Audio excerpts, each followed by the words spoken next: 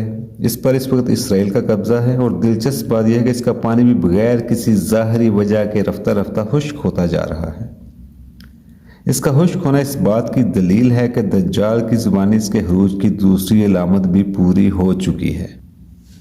زوگر کا چشمہ دجال کا تیسرا سوال، جو در حقیقت اس کو خروج کی اجازت ملنے کا وقت قریب آنے کی تیسری علامت ہے۔